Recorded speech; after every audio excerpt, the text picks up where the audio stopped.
সপ্তাহ ব্যবধানে কেজিতে 10 থেকে 15 টাকা কমেছে বিভিন্ন সবজির দাম। এছাড়া কেজিতে 10 টাকা কমে ব্রয়লার মুরগি বিক্রি হচ্ছে 170 টাকায়। এই মুহূর্তে কারওয়ান বাজারে আছেন সহকর্মী অন্তরা সেন, সরাসরি যাচ্ছি তার কাছে।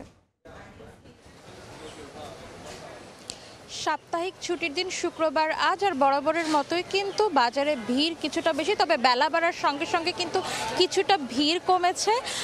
তবে সকালবেলা কিন্তু বেশ ভিড় দেখা গেছে। আমরা সকাল থেকেই বাজার ঘুরে দেখতে পেয়েছি যে গেল কয়েক সপ্তাহের তুলনায় কিন্তু কিছুটা স্বস্তি বিরাজ করছে সবজির বাজারে। গেল সপ্তাহে যেমন ঊর্ধ্বমুখী ছিল দাম, সেই ধারা কিন্তু এখন কিছুটা মন্থর হয়েছে।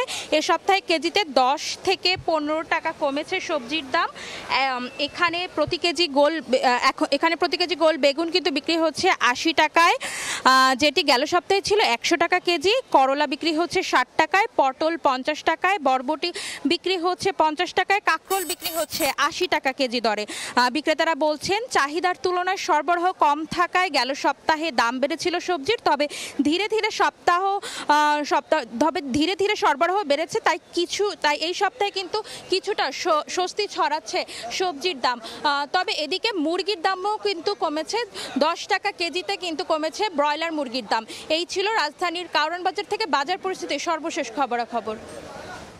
ছুটির দিনের বাজার পরিস্থিতির খবর জানছিলাম রাজধানীর কারওয়ান বাজার থেকে। 4 দশক ধরে আপনার ফাইন্যান্সিয়াল পার্টনার আইডিএলসি।